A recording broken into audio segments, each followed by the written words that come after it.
ଆମର ଯେଉଁ ପଞ୍ଚମ ଶ୍ରେଣୀ ଆଉ ଅଷ୍ଟମ ଶ୍ରେଣୀ ପାଇଁ ଯେଉଁ ପାସ୍ ଫେଲ୍ ବ୍ୟବସ୍ଥା ଲାଗୁ ହୋଇଛି, ବର୍ତ୍ତମାନ ଆମେ ପଞ୍ଚମ ଶ୍ରେଣୀର ମାର୍କକୁ କେମିତି ହିସାବକୁ ନେବା ଆଉ କେମିତି ଆମେ ହିସାବ କରିବା, ରେଜିଷ୍ଟର କେମିତି ବନେଇବା, ରୋଲ୍ ନମ୍ବର, ଶିକ୍ଷାର୍ଥୀଙ୍କ ନାମ, ମାନ ନିର୍ଦ୍ଧାରଣ। ଆମର ମାନ ନିର୍ଦ୍ଧାରଣ F1, F2, S1, S2 ହେଉଛି ବର୍ତ୍ତମାନ ଅଲରେଡ଼ି ଆମର F1, F2 ଆଉ S1 ସରିଯାଇଛି।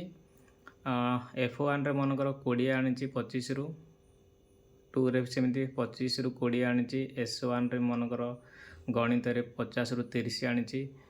ଆମର ଏଇଟା କେମିତି ଆମେ ହିସାବ କରିବା ନା, ଆମର ଏଇଟା ହେବ 60% ଆଉ 40%। ଇଣ୍ଟରନାଲ୍ ଆସେସମେଣ୍ଟର 60% ଆମର କାଉଣ୍ଟ ହେବ ଆଉ ଆନୁଆଲ୍ ଯେଉଁ S2ର 40% କାଉଣ୍ଟ ହେବ। F1, F2, S1ର ଆମେ 30% ଉପରେ ଗୁରୁତ୍ୱ ଦେବା। ସେ ଜାଣିଥିଲା F1, F2, S1ର ମୋଟ ମାର୍କ ମିଶାଇଲା ପରେ 70 ହେଲା। 70ର ଆମେ 30% ଉପରେ ଗୁରୁତ୍ୱ ଦେବା। ସେଇଭଳିଆ ପ୍ରକଳ୍ପ କାର୍ଯ୍ୟ ଆମର ଯେଉଁ ପ୍ରତି ବିଷୟ ପ୍ରକଳ୍ପ କାର୍ଯ୍ୟ ଆଉ ଲିଖିତ କାର୍ଯ୍ୟ ଆମେ ପ୍ରତି ବିଷୟରୁ 2ଟି ଲେଖେ କରିବା। ଯେଉଁଟା ବେଷ୍ଟ ହେଇଛି ପିଲାର ସେଇଟାକୁ ଆମେ ସେ ମାର୍କଟାକୁ ଆମେ ହିସାବ ନେବା। ପ୍ରକଳ୍ପ କାର୍ଯ୍ୟର 20% ଉପରେ ଗୁରୁତ୍ୱ ଦେବା ଆଉ ଲିଖିତ କାର୍ଯ୍ୟର 10%। ଏଇଟା ହେଉଛି 5 କ୍ଲାସ୍ ପାଇଁ। ଆଉ ଅଷ୍ଟମ କ୍ଲାସ୍ର ତା'ର ପ୍ରକଳ୍ପ କାର୍ଯ୍ୟ ହେବ 15% ଆଉ ଲିଖିତ କାର୍ଯ୍ୟ ହେବ 5%। ପଞ୍ଚମ କ୍ଲାସ୍ର ଏଇଟା। ତାପରେ ଯିବା, ମନେକର ସେ ଆଣିଛି S2ରେ, ମନେକର ଆନୁଆଲ୍ ଏକ୍ଜାମ୍ରେ ସେ 50, ଆନୁଆଲ୍ ଏକ୍ଜାମ୍ରେ ଆମର ପ୍ରତି ବିଷୟକୁ 50 ମାର୍କ ଲେଖା ହେବ। ମନେକର 50ରୁ ସେ 30 ଆଣିଛି। ଏଇଟା କ'ଣ କରିବା, ଆମେ ତା'ର ଶତକଡ଼ା 40% ଉପରେ ଗୁରୁତ୍ୱ ଦେବା। କାହାର ନା ଆଣିଥିବା ମାର୍କର, ପ୍ରତି ବିଷୟରେ ଆଣିଥିବା ମାର୍କର 40% ଉପରେ ଗୁରୁତ୍ୱ ଦେଲା ପରେ ସେ କେତେ ଆଣିଛି, ମନେକର 20 ମାର୍କ ତା'ର ଆସିଲା। ଫାଇନାଲ୍ ଆମେ କାଲକୁଲେସନ୍ ଆମେ କେମିତି କରିବା ଦେଖନ୍ତୁ। ଆମର ଯେଉଁ F1, F2, S1ର 30% ଉପରେ ଗୁରୁତ୍ୱ ଦେଇଥିଲେ, 21 ହେଲା।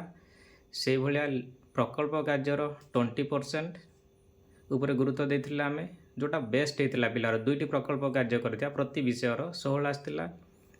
ଲିଖିତ କାର୍ଯ୍ୟ ବି ସେଇଭଳିଆ 2ଟି ବିଷୟ, ମାନେ ପ୍ରତି ବିଷୟର 2ଟି କରିବେ, ଯେଉଁଟା ବେଷ୍ଟ ହେଇଛି ସେଇଟା ନେବେ, ତା'ର 10% ଉପରେ ଗୁରୁତ୍ୱ ଦେବେ, 8 ଆସିଥିଲା। ଆଉ S2ରେ ଆସିଥିଲା ଯେଉଁ 40% ମାର୍କ ଉପରେ ଆମେ ଗୁରୁତ୍ୱ ଦେବା, ତା'ର ଆସିଥିଲା 24 ମାର୍କ। ମିଶାଇଲା ପରେ କେତେ ଆସିଲା, 69 ଆସିଲା। ଯଦି ଜଣେ ପିଲାର 30 ମାର୍କରୁ କମ୍ ହୁଏ ତାହେଲେ ସେଇ ସବଜେକ୍ଟରେ ସେ ଫେଲ୍ ହେବ। ତାକୁ ଆମେ କ'ଣ କରିବା, ଆଉ ଥରେ 4 ସପ୍ତାହ ତାକୁ ପାଠ ପଢ଼ାଇବା। ପାଠ ପଢ଼ାଇଲା ପରେ ଯେତେବେଳେ ଆଉ ଥରେ ଏକ୍ଜାମ୍ କରାଇବା ସେଇ ସବଜେକ୍ଟ, ସେତେବେଳେ ଆଉ ଇଣ୍ଟରନାଲ୍ ଆସେସମେଣ୍ଟକୁ ଆମେ ଆଉ କାଉଣ୍ଟ କରିବା ନାହିଁ। କେଉଁଟାକୁ କାଉଣ୍ଟ କରିବା, ଯେଉଁ S2 ପାଇଁ ଯେଉଁ ମାର୍କଟା ହେବ ତାରି ଉପରେ ଆମେ କାଉଣ୍ଟ କରିବା। ଏଇ ଯେଉଁ F1, F2, S1 ଆଉ ପ୍ରକଳ୍ପ କାର୍ଯ୍ୟ, ଲିଖିତ କାର୍ଯ୍ୟ ଆମେ ଫେବୃଆରୀ 1st ୱିକ୍ ସୁଦ୍ଧା ଆମେ ଆକୁ କମ୍ପ୍ଲିଟ୍ କରିଦେଲେ ଆମକୁ କ'ଣ କାମଟା ସୁବିଧା ହେବ ସେତେବେଳେ। ଆଉ ଯଦି ସେତେବେଳେ ସବୁଗୁଡ଼ାକ ରଖିଥିବା କରିବା ତାହେଲେ ଆମକୁ କ'ଣ ହେବ ନା, ଟାଇମ୍ ଆମକୁ ଆଉ ସମୟ ପାଇବା ନାହିଁ ଆମେ। ଏଇଟା ହେଲା ପଞ୍ଚମ କ୍ଲାସ୍ର, ମାନେ ପ୍ରତି ସବଜେକ୍ଟରେ ପ୍ରତି ବିଷୟର ପ୍ରକଳ୍ପ କାର୍ଯ୍ୟ କରିବେ, ଲିଖିତ କାର୍ଯ୍ୟ କରିବେ, 2ଟା କରିବେ, ଯେଉଁଟା ବେଷ୍ଟ ହେଲା ସେଇଟାକୁ ନେବେ। ଏଇଟା ହେଲା 60% ଆଉ 40%। ଆଉ ଅଷ୍ଟମ କ୍ଲାସ୍ର ସେମିତି ହେବ 50%, 50%। ପ୍ରକଳ୍ପ କାର୍ଯ୍ୟ କେତେ ନେବେ ନା, ପ୍ରକଳ୍ପ କାର୍ଯ୍ୟ 15% ଗୁରୁତ୍ୱ ଦେବେ ଆଉ ଲିଖିତ କାର୍ଯ୍ୟ 5। ବର୍ତ୍ତମାନ ଆମେ ଯେଉଁ ପ୍ରକଳ୍ପ କାର୍ଯ୍ୟ ଆଉ ଲିଖିତ କାର୍ଯ୍ୟ ଦେବା, କ'ଣ ଦେବା ଆଉ ପିଲାମାନଙ୍କୁ କିପରି ସେଇଟା ଆମେ କରିବା। ଲିଖିତ କାର୍ଯ୍ୟରେ ଆମେ କ'ଣ କ'ଣ ଦେଇପାରିବା ନା, ପାଠ୍ୟ ପୁସ୍ତକରେ ଥିବା ଅଭ୍ୟାସ କାର୍ଯ୍ୟ ଦେଇପାରିବା, ନ୍ୟସ୍ତ କାର୍ଯ୍ୟ କିଛି ଦେଇପାରିବା। ଆମର ଯେଉଁ କାର୍ଯ୍ୟ ଫର୍ଦ୍ଦ ଅଛି, ଶ୍ରୁତ ଲିଖନ, ହସ୍ତାକ୍ଷର ଇତ୍ୟାଦି, ଆମେ ଏଗୁଡ଼ାକ ସବୁ ଦେଇପାରିବା। 2ଟି ଲେଖେ ଦେବା, ଯେଉଁଟା ବେଷ୍ଟ ହେଲା ସେଇଠୁ ଗୋଟାକୁ ଆମେ ଚୁଜ୍ କରିବା। ସେଇଭଳିଆ ପ୍ରକଳ୍ପ, ଆମର ଏଇଟା ହେଲା ଲିଖିତ କାର୍ଯ୍ୟ। ପ୍ରକଳ୍ପ କାର୍ଯ୍ୟ ବି ଆମେ ପିଲାମାନଙ୍କୁ 2ଟି ଲେଖେ ଦେବା। ଯେଉଁଟା ଭଲ ହେଲା, ମାନେ ଭଲ ହୋଇଛି ପିଲାର, ସେଇ ମାର୍କଟାକୁ ଆମେ ବିଚାରକୁ ନେବା। ଏଇଭଳିଆ କାମ ଗୁଡ଼ାକ ଆମେ କ'ଣ କରିବା ନା, ଫେବୃଆରୀ ମାସ 1st ୱିକ୍ ସୁଦ୍ଧା ଏଗୁଡ଼ାକୁ ଆମେ କମ୍ପ୍ଲିଟ୍ କରିଦେବା।